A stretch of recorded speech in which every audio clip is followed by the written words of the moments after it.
Okay, welcome to the course of Engineering Mechanics. Course code GC EST 103. 3 ക്രെഡിറ്റാണ് ഈ സബ്ജക്റ്റിന് വരുന്നത്. അതിൽ module 3 ആണ് നമ്മൾ ഡിസ്കസ് ചെയ്യാൻ പോകുന്നത്. മൊഡ്യൂൾ 3ൽ ഡൈനാമിക്സ്. മറ്റ് 2 മൊഡ്യൂളുമായിട്ട് കമ്പയർ ചെയ്യുമ്പോൾ, ഫസ്റ്റ് മൊഡ്യൂളായിട്ടൊക്കെ കമ്പയർ ചെയ്യുമ്പോൾ വളരെ ഈസി ആയിട്ടുള്ള മൊഡ്യൂളാണ് ഈ മൊഡ്യൂൾ 3. നിങ്ങൾ കീം എൻട്രൻസ് എക്സാമിനായിരുന്നാലും JEE-ക്കൊക്കെ പ്രിപ്പയർ ചെയ്തിട്ടുള്ളവർക്കാണെങ്കിൽ വളരെ ഈസി ആയിട്ട് സ്കോർ ചെയ്യാനുള്ള മൊഡ്യൂളാണ്. ഒന്ന് ശ്രദ്ധിച്ചാൽ നിങ്ങൾക്ക് എളുപ്പം മാർക്ക് സ്കോർ ചെയ്യാൻ പറ്റുന്ന മൊഡ്യൂളാണ് മൊഡ്യൂൾ 3. ഓക്കെ, അതിൽ ലെക്ചർ 1 നമ്മളെല്ലാ ടൈപ്പ്, അതായത് എക്സാം ഓറിയൻറ്റഡ് ആയിട്ട് വരുന്ന എല്ലാ ടൈപ്പ് ക്വസ്റ്റ്യൻസും ഇവിടെ ഡിസ്കസ് ചെയ്യും. നിങ്ങൾക്ക് ഈ ഒരു ക്ലാസ് കൊണ്ട് തന്നെ ഇതിനകത്ത് വരുന്ന എല്ലാ ഫുൾ മാർക്കും നിങ്ങൾക്ക് സ്കോർ ചെയ്യാൻ പറ്റും. ഓക്കെ, ഞാൻ സിലബസ് ഇവിടെ ഒന്ന് കൊടുത്തിട്ടുണ്ട്. അതിനകത്ത് നമ്മൾ ഡൈനാമിക്സ് ആണ് പറയുന്നത്. ഇതിനകത്തുള്ള എല്ലാ ടോപ്പിക്കിൽ നിന്നും ക്വസ്റ്റ്യൻസ് ചോദിക്കാറുണ്ട്. അപ്പോൾ നിങ്ങൾ ആ സിലബസ് ഒന്ന് റീഡ് ചെയ്ത് നോക്കുക. നമ്മുടെ ഈ മൊഡ്യൂൾ എന്ന് പറയുന്നത് ഡൈനാമിക്സ് ആണ്. ഡൈനാമിക്സ് എന്ന് പറയുമ്പം അത് മെക്കാനിക്സിൻ്റെ ഒരു ബ്രാഞ്ച് തന്നെയാണ്. അവിടെ നമ്മൾ ബോഡിയുടെ മോഷനെ കുറിച്ചാണ് പഠിക്കുന്നത്. ബോഡീസിൻ്റെ മോഷനെ കുറിച്ചാണ് നമ്മൾ ഡൈനാമിക്സിൽ ചർച്ച ചെയ്യുന്നത്. പക്ഷേ നമ്മൾ ഫസ്റ്റ് സ്റ്റാറ്റിക് കണ്ടീഷനിലുള്ള ബോഡി, ഫസ്റ്റ് മൊഡ്യൂളിൽ സ്റ്റാറ്റിക് കണ്ടീഷനിലുള്ള ബോഡീസിനെ കുറിച്ചാണ് പറഞ്ഞതെങ്കിൽ ഇവിടെ മൂവ്മെൻറ്റിലുള്ള ബോഡീസിനെ കുറിച്ചിട്ടാണ് നമ്മൾ പറയുന്നത്, മോഷനിലുള്ള ബോഡീസിനെ കുറിച്ചാണ് പറയുന്നത്. ഈ ഡൈനാമിക്സ് തന്നെ നമുക്ക് 2 ആയിട്ട് ക്ലാസിഫൈ ചെയ്യാം, കൈനമാറ്റിക്സും കൈനറ്റിക്സും. ഓക്കെ, എന്താണ് കൈനമാറ്റിക്സും കൈനറ്റിക്സും തമ്മിലുള്ള വ്യത്യാസം? ഈ കൈനമാറ്റിക്സിൽ നമ്മൾ ബോഡി മോഷനിലാവാൻ എന്താണോ കാരണം, ആ കാരണത്തെക്കുറിച്ച് നമ്മൾ പറയുന്നില്ല.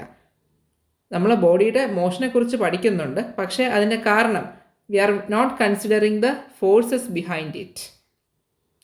Okay, it deals with displacement, velocity, acceleration and time. നമ്മൾ അവിടെ എന്തൊക്കെ കണ്ടുപിടിക്കും? ഡിസ്പ്ലേസ്മെൻറ്റ്, വെലോസിറ്റി, ആക്സിലറേഷൻ, ടൈം എന്നീ ബേസിക് ആയിട്ടുള്ള കുറേ ടെർമിനോളജീസ് നമ്മൾ നേരത്തെ ചെറിയ ക്ലാസ്സുകളിലൊക്കെ പറഞ്ഞ കാര്യങ്ങളാണ്. അപ്പം ഇതിനെക്കുറിച്ചൊക്കെ നമ്മളവിടെ പറയുന്നുണ്ടെങ്കിലും ആ ബോഡി മോഷനിലേക്ക് ആ ബോഡിയെ നയിക്കാൻ കാരണമായിട്ടുള്ള ഫോഴ്സിനെ കുറിച്ച് നമ്മളിവിടെ പഠിക്കുന്നില്ല.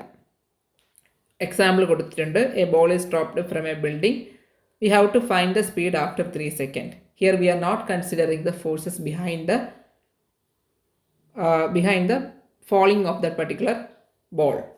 And now train is moving with a uniform acceleration. Calculate the distance covered in 10 seconds. ഇവിടെ നമ്മൾ എന്തിനെ കുറിച്ച് പറയുന്നില്ല, അതിൻ്റെ കാരണം, അതായത് ട്രെയിൻ മോഷനിലാവാൻ കാരണമായിട്ടുള്ള ഒരു ഫോഴ്സിനെ കുറിച്ചൊന്നും നമ്മൾ പറയുന്നില്ല. ഓക്കെ, അത് നമ്മൾ അതിൻ്റെ എക്സാമ്പിൾസ് നിങ്ങൾ നോക്കിയാൽ മതി. ഇനി വരുന്നത് ഇതിൻ്റെ എക്സാമ്പിൾ. ഇതൊന്നും ചോദിക്കില്ല, കൈനമാറ്റിക്സ് എന്താണെന്നും കൈനറ്റിക്സ് എന്താണെന്നുള്ള ഡിഫറൻസ് ഒന്നും ചോദിക്കില്ല. ജസ്റ്റ് നിങ്ങൾ അറിവിലേക്ക് പറഞ്ഞതേ ഉള്ളൂ. പിന്നെ കൈനറ്റിക്സിൽ നമ്മൾ എന്താണ് ചെയ്യുന്നത്? Study of forces or torques that produces or change motion. അതായത് ആ ബോഡി മോഷനിൽ എത്താൻ കാരണമായിട്ടുള്ള ഫോഴ്സ്. ടോർക്ക് എന്ന് പറയുമ്പം ഫോഴ്സിൻ്റെ പെർപെൻഡിക്കുലർ ഡിസ്റ്റൻസ് ആണ്. അതായത് റൊട്ടേറ്റിംഗ് ഇഫക്റ്റിന് കാരണമായിട്ടുള്ള ഒരു പാരാമീറ്ററാണ് എന്താണ് ടോർക്ക് എന്ന് പറയുന്നത്. ഓക്കെ, അപ്പം ആ ബോഡി മോഷനിൽ വരാൻ വേണ്ടിയിട്ട് കാരണമാക്കുന്ന ഫോഴ്സുകളെ കുറിച്ചോ ടോർക്കുകളെ കുറിച്ചൊക്കെ നമ്മളവിടെ പഠിക്കുന്നുണ്ട്. Okay, it explains the cause of the motion. Then example, the football kicked by a player finding the force needed to reach it a certain speed. അതായത് ഒരു സർട്ടൻ സ്പീഡ് എത്താൻ വേണ്ടിയിട്ട് ആ ഫുട്ബോൾ പ്ലെയർ എത്ര ഫോഴ്സിൽ ആ ബോളിനെ കിക്ക് ചെയ്യണം. അവിടെ നമ്മൾ ആ ഫോഴ്സിന് എത്ര ന്യൂട്ടണിലുള്ള ഫോഴ്സാണ് എന്ന് നമ്മൾ പറയുന്നുണ്ട്, അല്ലേ? അപ്പം അതാണ് കൈനറ്റിക്സും കൈനമാറ്റിക്സും ഒക്കെ ഉള്ള ഡിഫറൻസ്. മനസ്സിലായെന്ന് പ്രതീക്ഷിക്കുന്നു. അപ്പോൾ ഇതിൽ നിങ്ങൾക്ക് ഡെഫിനേഷൻ ഒന്നും ചോദിക്കില്ല, ജസ്റ്റ് ആസ് എൻ ഇൻട്രൊഡക്ഷൻ ഞാൻ ഇത് പറഞ്ഞതേ ഉള്ളൂ. Rectilinear translation, motion of A particle along the straight line path. Okay, അതിനാണ് നമ്മൾ റെക്റ്റിലീനിയർ ട്രാൻസ്ലേഷൻ എന്ന് പറയുന്നത്. ഇനി ഈ റെക്റ്റിലീനിയർ ട്രാൻസ്ലേഷൻ നമ്മൾ പഠിക്കുന്നതിന് മുമ്പ് നമ്മൾ കുറച്ച് ബേസിക് ആയിട്ടുള്ള ടെർമിനോളജീസ് അറിഞ്ഞിരിക്കണം. നിങ്ങൾക്ക് അറിയാമെന്നുള്ള കാര്യം തന്നെയാണ്. ഇതിൽ നിന്ന് തിയറി പാർട്ടൊന്നും ചോദിക്കില്ല. ഡിസ്റ്റൻസ് എന്താണ് ഡിസ്റ്റൻസ് എന്ന് പറഞ്ഞാൽ പാത്ത് ലെങ്ത്തിനെയാണ് നമ്മൾ ഡിസ്റ്റൻസ് എന്ന് വിളിക്കുന്നത്. ഓക്കെ, അപ്പം അത് നമ്മളെപ്പോഴും പോസിറ്റീവായിട്ടാണ് എടുക്കുന്നത്. ഇറ്റ് ഈസ് എ സ്കെയിലാർ ക്വാണ്ടിറ്റിയാണ്. ഡിസ്പ്ലേസ്മെൻ്റ് ആകുമ്പം ഷോർട്ടസ്റ്റ് ഡിസ്റ്റൻസ് ആണ്. Okay, it is a vector quantity. അതൊക്കെ നമുക്ക് അറിയാമെന്നുള്ള കാര്യമാണ്. പിന്നെ വെലോസിറ്റി എന്ന് പറയുമ്പോൾ എന്താണ്? Rate of change of displacement, അതിനാണ് നമ്മൾ വെലോസിറ്റി എന്ന് വിളിക്കുന്നത്. ആക്സിലറേഷൻ എന്ന് പറയുമ്പോൾ റേറ്റ് ഓഫ് ചേഞ്ച് ഓഫ് വെലോസിറ്റിയാണ്. റിട്ടാർഡേഷൻ ഓർ ഡീസലറേഷൻ, നെഗറ്റീവ് ആക്സിലറേഷനെയാണ് നമ്മൾ റിട്ടാർഡേഷൻ അഥവാ ഡീസിലറേഷൻ എന്ന് പറയുന്നത്. ഓക്കെ, ഇതൊന്നും നമ്മൾ ഡീറ്റെയിൽ ആയിട്ട് നമ്മളത് ഡെഫിനിഷൻ എഴുതുമെന്ന് ചോദിക്കില്ല. നമ്മൾ അടുത്തത് മാത്തമാറ്റിക്കൽ എക്സ്പ്രഷൻ. ഇത് ഇമ്പോർട്ടൻ്റ് ആണ്. ഇക്വേഷൻസ് അറിഞ്ഞിരിക്കുക. ആവറേജ് വെലോസിറ്റി എന്ന് പറയുമ്പോൾ എന്താണ്? Change in position by change in time. ഇനി ഇൻസ്റ്റൻറ്റേനിയസ് വെലോസിറ്റി എന്ന് പറയുമ്പോൾ dx/dt, അതായത് ചേഞ്ച് ഇൻ പൊസിഷൻ, അതായത് പൊസിഷന് വിത്ത് റെസ്പെക്ട് ടു ടൈമിന് ഡിഫറൻഷിയേറ്റ് ചെയ്യണം. ആക്സിലറേഷൻ എന്ന് പറയുമ്പോഴത്തേക്കും change in velocity by change in time, that is Δv/Δt. Instantaneous acceleration ആകുമ്പോൾ എന്ത് വരും? വെലോസിറ്റി ടൈമിന് വിത്ത് റെസ്പെക്ട് ടു ഡിഫറൻഷിയേറ്റ് ചെയ്യണം, ദാറ്റ് ഈസ് dv/dt. അതിൽ d/dt ഓഫ് വെലോസിറ്റി നമുക്കറിയാം dx/dt ആണ്. അപ്പോൾ d/dt ഓഫ് dx/dt എന്ത് വരും? d²x/dt² എന്ന് വരും. ഓക്കെ, ഇനി അതിനകത്ത് വേറൊരു ഫോം വരുന്നുണ്ട്, a = v × dv/dx. അപ്പോൾ നമുക്കറിയാം a = എന്താണ്? dv/dt ആണ്. ഞാൻ മുകളിൽ ന്യൂമറേറ്ററിലും ഡിനോമിനേറ്ററിലും എന്താണ് ഒരു dx കൊണ്ട് മൾട്ടിപ്ലൈ ചെയ്യും. dx എന്താണ്? മുകളിലും താഴെ dx കൊണ്ട് മൾട്ടിപ്ലൈ ചെയ്യുന്നു. ഇതിൽ നമുക്ക് എഴുതിക്കൂടെ? ഇവിടെ dv എഴുതി, ഇവിടെ dv എഴുതി. ഈ dxനെ എനിക്കിവിടെ എഴുതാമല്ലോ, കുഴപ്പമൊന്നുമില്ല.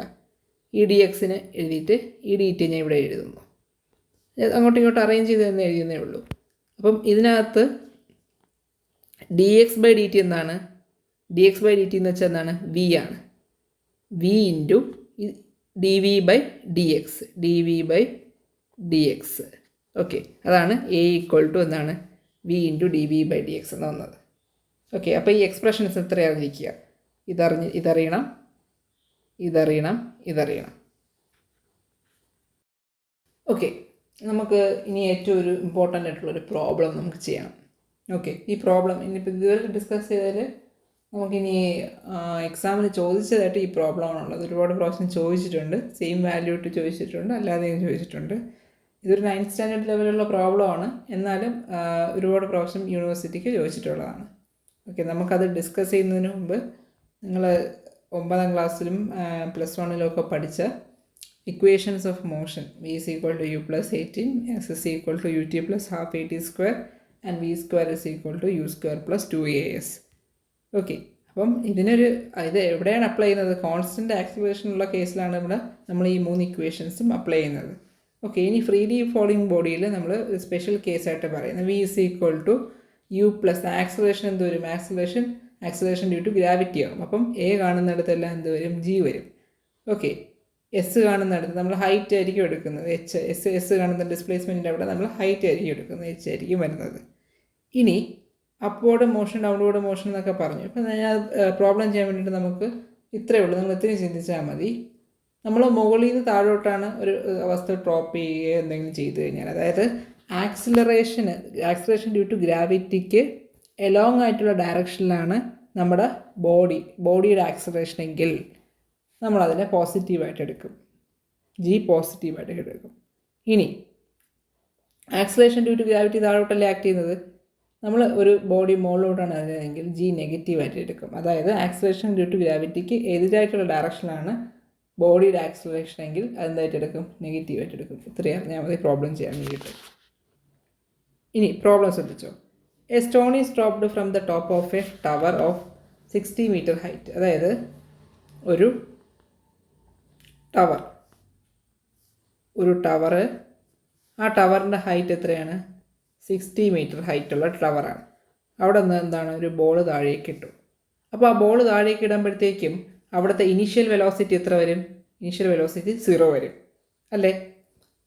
ഇനി അറ്റ് ദ സെയിം ടൈം, ഇതേ സമയത്ത്, അപ്പോൾ നമ്മൾ 2 കേസ് എടുക്കണം. ഫസ്റ്റ് കേസിൽ T1, സെക്കൻഡ് കേസിൽ T2. അപ്പോൾ T1 = T2 how much? T തന്നെ ആയിരിക്കും, സെയിം ആയിരിക്കും അല്ലേ? ഇനി ഇതേ സമയത്ത് എന്താണ്? വേറൊരു ബോൾ എടുത്തു. At the same time another stone is thrown upward. മുകളിലോട്ട് എറിഞ്ഞു. അതിനൊരു വെലോസിറ്റി തന്നിട്ടുണ്ട് u2, ദാറ്റ് ഈസ് = 30 m/s. ഇനി എപ്പോഴായിരിക്കും ഈ 2 ബോളും മീറ്റ് ചെയ്യുന്നത്? ഓക്കെ, കാര്യം മനസ്സിലായല്ലോ. അതായത് എവിടെ എത്ര ടൈമിലായിരിക്കും, എത്രാമത്തെ ടൈം ഇൻ്റർവെല്ലായിരിക്കും ഈ 2 ബോളും എന്ത് ചെയ്യുന്നത്? മീറ്റ് ചെയ്യുന്നത്. ഇനി അതിൻ്റെ പൊസിഷനും ചോദിച്ചിട്ടുണ്ട്. അപ്പോൾ നമുക്ക് എന്ത് ചെയ്യാം? ഫസ്റ്റ്, അതായത് ടവറിൻ്റെ മുകളിൽ നിന്ന് ഇവർ മീറ്റ് ചെയ്യുന്ന, അതായത് രണ്ട് ബോളും മീറ്റ് ചെയ്യുന്ന ആ ഒരു ഡിസ്റ്റൻസ് എക്സ് ആയിട്ട് എടുക്കാം. ഈ ഒരു ഇതിന് നമുക്ക് എക്സ് ആയിട്ട് എടുക്കാം. ഓക്കെ, അപ്പം മൊത്തം ഹൈറ്റ് 60 ആണ്. അപ്പോൾ മറ്റേത് വരും 60 മൈനസ് എക്സ് എന്ന് വരും. ഓക്കെ, ഇനി ഈ ഒരു ഫിഗറിൽ നിങ്ങൾ നോക്കിക്കൊണ്ടാൽ മതി, 60 മൈനസ് എക്സ് എന്ന് വരും. അപ്പോൾ ഈ ഒരു കാര്യം മനസ്സിലായല്ലോ. അപ്പോൾ നമ്മൾ എന്ത് ചെയ്താൽ മതി, ഫസ്റ്റ് കേസിൽ അതായത് ആ ഒരു എക്സ് ഡിസ്റ്റൻസ് ഇവിടം വരെ നമ്മൾ എന്താണ് ഇക്വേഷൻസ് ഓഫ് മോഷൻ അപ്ലൈ ചെയ്യുമ്പോൾ എന്ത് വരും, മുകളിൽ നിന്ന് താഴോട്ടാണല്ലേ എറിഞ്ഞത്. അപ്പോൾ X is equal to U T plus half A T square എന്നാണ്, താഴോട്ടാണ് വീണത്. അതായത് ആക്സിലറേഷൻ ഡ്യൂ ടു ഗ്രാവിറ്റി താഴോട്ടാണ്, ഇത് പോകുന്നതും താഴോട്ടാണ്. അപ്പം പ്ലസ് വരും. X is equal to U 0, initial velocity 0 ആണ്. അപ്പം എക്സ് എന്ന് പറയുന്നത് എന്താണ്, അതായത് ഒരു മീറ്റ് ചെയ്യുന്ന വരെയുള്ള ആ ഒരു ഡിസ്റ്റൻസ്. അപ്പോൾ നമ്മൾ X is equal to U T, U 0 എന്നത് യു ടി, ഇപ്പോൾ യുവും 0 ആകുമ്പോൾ യു ടി 0 ആയി പോകും. അപ്പം ഹാഫ് ജി ടി സ്ക്വയർ എന്ന് വരും. അപ്പോൾ അതാണ് എഴുതിയിരിക്കുന്നത് first equation, X is equal to half G T square. ഇനി ഇവിടെ നോക്ക്, ബോൾ രണ്ടാമത്തെ കേസിനകത്താണ് അതാണ് ബോൾ മുകളിലോട്ടല്ലേ എറിഞ്ഞത്. അപ്പോൾ മുകളിലോട്ട് എറിയുമ്പോഴത്തേക്കും എസ് എന്ന് പറയുന്നത് എന്താണ്, എസ് എന്ന് പറയുന്നത് 60 മൈനസ് എക്സ് എന്ന് വരും. X is equal to U T, U എന്ന് പറയുമ്പോഴത്തേക്കും 30 ആണ്. അപ്പോൾ അത് നമുക്ക് നോക്കി നോക്ക്, ഇതാണ്ട് 60 മൈനസ് എക്സ് യു ടി ഇപ്പോൾ യു 2t ആണ്. U 2 means second velocity, that is 30t minus half G T square. Okay, അപ്പോൾ നമുക്ക് എന്തായി, രണ്ട് ഇക്വേഷൻസ് കിട്ടി. ഈ രണ്ട് ഇക്വേഷൻസ് കിട്ടി. അപ്പോൾ നമുക്ക് ഇതിനൊന്ന് സോൾവ് ചെയ്യണം. സോൾവ് ചെയ്യാൻ വേണ്ടിയിട്ട് എന്ത് ചെയ്താൽ മതി, X is equal to half G T square, മറ്റേതെന്താണ് 60 minus X is equal to 30t minus half G T square. ഈ രണ്ട് ഇക്വേഷൻസും ആഡ് ചെയ്യുമ്പോഴത്തേക്കും ഈ എക്സും കട്ട് ചെയ്ത് പോവും. Half G T square cut ചെയ്ത് പോകും. അപ്പോൾ നമുക്ക് എന്ത് കിട്ടും, 60 ഇസ് ഈക്വൽ ടു 30t എന്ന് വരും. അവിടുന്ന് t is equal to 2 seconds എന്ന് കിട്ടും. t 2 സെക്കൻഡ് കിട്ടിക്കഴിഞ്ഞാൽ നമുക്കറിയാമെന്നുള്ള ഏതെങ്കിലും ഒരു ഇക്വേഷനിൽ കൊണ്ട് സബ്സ്റ്റിറ്റ്യൂട്ട് ചെയ്യുക. ഇക്വേഷൻ 1-ലോ 2-ലോ കൊണ്ട് സബ്സ്റ്റിറ്റ്യൂട്ട് ചെയ്ത് എക്സ് കണ്ടുപിടിക്കുക. ഡിസ്റ്റൻസ് ഫ്രം ദ ടോപ്പ്, അതായത് ടോപ്പിൽ നിന്നുള്ള ഡിസ്റ്റൻസും ബോട്ടത്തിൽ നിന്നുള്ള ഡിസ്റ്റൻസ് നമുക്ക് കിട്ടും. വേണ്ട, ഇക്വേഷൻ 1-ലാണ് സബ്സ്റ്റിറ്റ്യൂട്ട് ചെയ്ത് കൊടുത്തിരിക്കുന്നത്. അവർക്ക് എക്സ് ഇസ് ഈക്വൽ 19.62 മീറ്റർ എന്ന് കിട്ടിയിട്ടുണ്ട്. ഓക്കെ, ഇനി അതുപോലെ തന്നെ നമുക്ക് മീറ്റിംഗ് പോയിന്റ് കണ്ടുപിടിക്കാം. ഫ്രം ദ ടോപ്പ് 19.62 ആണ്.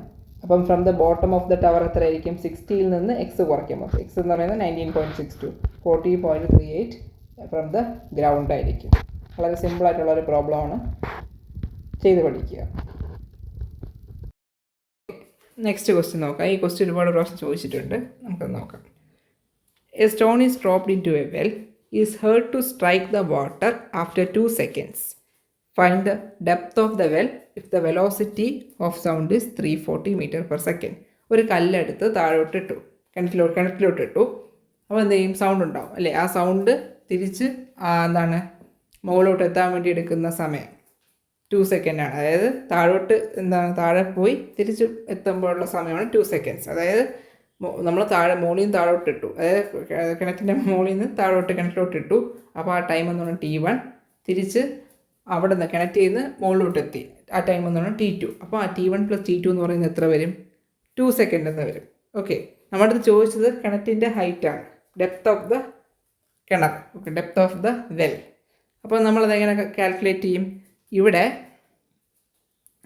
നമ്മൾ താഴോട്ടിട്ടല്ലോ, അതായത് കല്ലെടുത്ത് താഴോട്ടിട്ട് ആ സൗണ്ട് മുകളിലോട്ട് എത്തുകയാണ്. അപ്പം ആ എന്ന് പറയുന്നതാണ് വെലോസിറ്റി ഓഫ് സൗണ്ടാണ് അല്ലേ. ആ velocity of sound into time ചെയ്യുമ്പം ആ ടൈം എന്ന് പറയുമ്പോൾ എന്താണ്, T2 ആണ്. അപ്പം വെലോസിറ്റി ഓഫ് സൗണ്ട് തന്നിട്ടുണ്ട് 340 ഇൻറ്റു T2 ചെയ്യുമ്പോഴത്തേക്കും നമുക്ക് എത്ര കിട്ടും, ഹൈറ്റ് കിട്ടും അല്ലേ. അത് അവിടെ നിന്നോട്ട്. ഇനി നമ്മൾ കല്ലെടുത്ത് താഴോട്ട് ഇട്ടല്ലോ, അതൊരു ഫ്രീലി ഫോളിങ് കേസാണ്. അപ്പോൾ H is equal to UT plus half G T സ്ക്വയറിൽ U എന്ന് പറയുന്നത് 0 ആവും. അപ്പോൾ ഹാഫ് ജി ടി സ്ക്വയർ എന്ന് വരും. Half into 9.81 into T1 square. Okay, T1 square. ഒന്നുകിൽ നമുക്കിതെല്ലാം T1-ലോട്ടാക്കുക, അല്ലെങ്കിൽ T2-ലോട്ടാക്കുക. എന്നിട്ട് H രണ്ടിടത്തുമുണ്ട്, അതിനെ ഇക്വേറ്റ് ചെയ്യുക, ടൈം കണ്ടുപിടിക്കുക. ഇവിടെ ഞാൻ എന്ത് ചെയ്യാൻ പോകുന്നു നോക്കിയോ, 340 ഇൻറ്റു T2-ൽ T1-ലോട്ടാക്കാം. നമുക്കറിയാം T1 + T2 എന്ന് പറയുന്നത് 2 സെക്കൻഡാണ്. അപ്പോൾ T2 എന്ന് പറയുമ്പോൾ എന്താണ്, T2 എന്ന് പറയുമ്പോൾ 2 മൈനസ് T1 ആണ്. ഇനി നമുക്ക് എന്ത് ചെയ്യാൻ പറ്റും? ഇത് രണ്ടും ആണ്. ഇക്വേഷൻ 1നെയും 2നെയും ഇക്വേറ്റ് ചെയ്യാം. ഇക്വേറ്റ് ചെയ്യുമ്പോഴത്തേക്ക് നമുക്ക് കിട്ടുന്നത് ഒരു ക്വാഡ്രാറ്റിക് ഇക്വേഷൻ ആയിരിക്കും. ഈ ക്വാഡ്രാറ്റിക് ഇക്വേഷൻ നിങ്ങൾ കാൽക്കുലേറ്റർ ഇട്ടിട്ട് സോൾവ് ചെയ്താൽ മതി. കാൽക്കുലേറ്റർ ഇട്ടിട്ട് സോൾവ് ചെയ്യാൻ അറിഞ്ഞൂടാത്തവർ ഒന്നെങ്കിൽ ഫ്രണ്ട്സിൻ്റെ അടുത്തോ അല്ലെങ്കിൽ യൂട്യൂബിൽ തന്നെ വീഡിയോ ഉണ്ട്, നിങ്ങളൊന്ന് നോക്കി കൃത്യമായിട്ട് T1ഉം T2ഉം കാൽക്കുലേറ്റ് ചെയ്യുക. ഓക്കെ, T1ഉം T2ഉം കാൽക്കുലേറ്റ് ചെയ്ത് കഴിഞ്ഞാൽ ഏതെങ്കിലും ഒരു എക്സ്പ്രഷനിൽ ഫസ്റ്റ് ഇക്വേഷനിലോ സെക്കൻഡ് ഇക്വേഷനിലോ ഇട്ടിട്ട് എച്ചിൻ്റെ വാല്യൂ കാൽക്കുലേറ്റ് ചെയ്യാം. ഇവിടെ H is equal to 340 × T2. അതായത് എന്താണ്, താഴത്തെ കല്ല് തട്ടി താഴെ വന്നിട്ട് ആ സൗണ്ട് മുകളിലോട്ട് പോകാൻ എടുക്കുന്ന ടൈമായ T2 into velocity of sound 340 ചെയ്യുമ്പോൾ ഉള്ള ആ ഒരു എക്സ്പ്രഷനിൽ സബ്സ്റ്റിറ്റ്യൂട്ട് ചെയ്ത് കൊടുക്കുക T2ൻ്റെ വാല്യൂ. ഓക്കെ, അപ്പോഴത്തേക്കും നമുക്ക് എന്ത് കിട്ടും? ഹൈറ്റ് കിട്ടും. ഇവിടെ T1 ആണ് നമുക്ക് ഇവിടുന്ന് കിട്ടിയത്. ഈ ഇക്വേഷൻ സോൾവ് ചെയ്തപ്പോൾ T1 കിട്ടി. അപ്പം T1 + T2 = എത്രയാണ്? 2 ആണ്. അപ്പോൾ T2 കാൽക്കുലേറ്റ് ചെയ്യുക. അങ്ങനെയാണ് T2 കാൽക്കുലേറ്റ് ചെയ്തത്. അത് മനസ്സിലായി കാണുമല്ലോ. ഓക്കെ, ഇത് വളരെ ഇമ്പോർട്ടൻ്റ് ആയിട്ടുള്ളൊരു പ്രോബ്ലമാണ്. ചെയ്ത് തന്നെ പഠിക്കുക. പിന്നെ നിങ്ങൾ എപ്പോഴും ജിയുടെ വാല്യൂ 9.81 തന്നെ എടുക്കുക. ഓക്കെ, 10 എടുക്കരുത്, റൗണ്ട് ചെയ്ത് എടുക്കരുത്. നിങ്ങൾ 11th 12th ഒക്കെ അങ്ങനെ ചെയ്തിട്ടുണ്ടാവും. പക്ഷേ ഇവിടെ 9.81 പറഞ്ഞിട്ടുണ്ടെങ്കിൽ മാത്രം 10 എടുക്കുക, അല്ലെങ്കിൽ 9.81 m/s² എന്ന് എടുക്കുക. ഇനി ഇത്രയേ ഉള്ളൂ. ബാക്കി നമുക്ക് അടുത്ത ക്ലാസ്സിൽ ഡിസ്കസ് ചെയ്യാം. ഇത്രയും ഈ 2 പ്രോബ്ലം ചെയ്തു. പിന്നെ നിങ്ങൾക്ക് അറിയാമെന്നുള്ളത് തന്നെ തിയറി പാർട്ടും ഡിസ്കസ് ചെയ്തിട്ടുണ്ട്. ഇതിനകത്ത് എൻ്റെ ഇമെയിൽ അഡ്രസ്സും ഇൻസ്റ്റാഗ്രാം ഐഡിയും ഡിസ്ക്രിപ്ഷനിൽ കൊടുക്കും. നിങ്ങൾക്ക് ഇതിൻ്റെ നോട്ട്സ് അതിലോട്ട് മെസ്സേജ് അയച്ചു കഴിഞ്ഞാൽ സെൻഡ് ചെയ്ത് തരാം. ഓക്കെ, നോട്ട്സ് വേണമെങ്കിൽ സെൻഡ് ചെയ്ത് തരാം. ജസ്റ്റ് ഇത് എഴുതി പോവുക. അപ്പോൾ എഴുതി പോകുമ്പോഴത്തേക്ക് നിങ്ങൾക്ക് കുറച്ച് ഒരു ഐഡിയ കൂടെ കിട്ടും. അതിനകത്ത് നിങ്ങളിപ്പോൾ ഞാൻ പറയുന്നത് മൊത്തം കേട്ടുകൊണ്ടിരിക്കണമെന്ന് നിർബന്ധമില്ല. ആ സ്ലൈഡിനകത്ത് ഇപ്പം നിങ്ങൾക്ക് സ്കിപ്പ് ചെയ്യാം. ഓക്കെ, സ്കിപ്പ് ചെയ്യുന്നത് എനിക്ക് നല്ല കാര്യമല്ലെങ്കിലും നിങ്ങൾക്ക് അറിയാമെങ്കിൽ നിങ്ങൾ സ്കിപ്പ് ചെയ്ത് പോകുന്നതാണ് നല്ലത്. ഓക്കെ, നിങ്ങൾക്ക് അതറിയാമെങ്കിൽ അത് ആദ്യം പോസ് ചെയ്ത് വെച്ചിട്ട് പ്രോബ്ലംസൊക്കെ കാണിക്കുമ്പോൾ പോസ് ചെയ്ത് വെച്ച് തനിയെ ചെയ്ത് നോക്കുക. കാരണം നിങ്ങൾ ഇതെല്ലാം പഠിച്ചിട്ടുള്ളതാണ്. 3rd മൊഡ്യൂള് നിങ്ങൾ എൻട്രൻസിന് പ്രിപ്പയർ ചെയ്യുന്ന ആൾക്കാരാണെങ്കിൽ ഉറപ്പായിട്ടും നിങ്ങൾ പഠിച്ച കാര്യങ്ങൾ തന്നെയാണ്. ജെയ്ക്കൊക്കെ പ്രിപ്പയർ ചെയ്തിട്ടുള്ളവരാണെങ്കിൽ നിങ്ങൾക്ക് ഈ വളരെ ഈസി ആയിട്ടുള്ളൊരു മൊഡ്യൂളാണ്. ഇതൊന്നുമില്ല. ഓക്കെ, നമുക്ക് അടുത്ത ക്ലാസ്സിൽ കാണാം.